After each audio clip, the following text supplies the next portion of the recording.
വിദ്യാർത്ഥികളെ തിരുത്താനും സ്കൂളിലെ അച്ചടക്കം ഉറപ്പാക്കാനും ലക്ഷ്യമിട്ട് അധ്യാപകർ ചൂരൽ പ്രയോഗം നടത്തുന്നത് കുറ്റകരമല്ലെന്ന് ഹൈക്കോടതി. പരസ്പരം തല്ലുകൂടിയ 5ാം ക്ലാസ് വിദ്യാർത്ഥികളുടെ കാലിൽ ചൂരൽ കൊണ്ടടിച്ചതിന് യു.പി. സ്കൂൾ അധ്യാപകനെതിരെ 2019 കേസിൽ തുടർ നടപടി റദ്ദാക്കിക്കൊണ്ട് ജസ്റ്റിസ് സി പ്രദീപ് കുമാറാണ് ഉത്തരവിറക്കിയത്.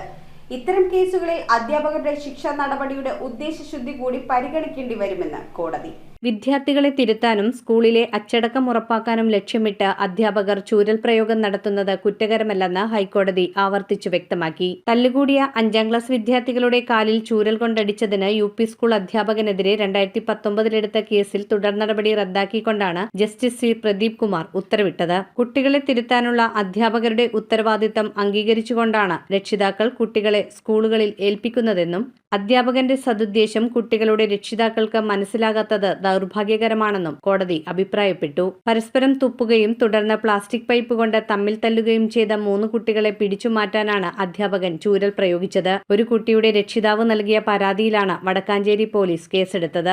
തല്ലുകൂടിയ കുട്ടികളെ പിടിച്ചുമാറ്റുകയെന്ന ഉദ്ദേശം മാത്രമേ തനിക്കുണ്ടായിരുന്നുള്ളൂവെന്ന് അധ്യാപകൻ വാദിച്ചു. കുട്ടികളെ തിരുത്താനാണ് അധ്യാപകർ ശിക്ഷിക്കുന്നതെങ്കിൽ തെറ്റു പറയാനാവില്ലെന്ന് ഹൈക്കോടതിയുടെ മുൻ ഉത്തരവുകളുള്ളത് കോടതി ചൂണ്ടിക്കാട്ടി. പാലക്കാട് അഡീഷണൽ സെഷൻസ് കോടതിയുടെ പരിഗണനയിലുള്ള കേസാണ് റദ്ദാക്കിയത്. News desk metro 7. റിങ്ങുകൾ 1 ഗ്രാമിൽ തുടങ്ങുന്ന മാലകൾ, നെക്ലസുകൾ 9,000 രൂപ മുതൽ ഡയമണ്ട് നെക്ലസുകൾ 1 ലക്ഷം മുതൽ ആരംഭിക്കുന്ന വെഡിംഗ് സെറ്റുകൾ.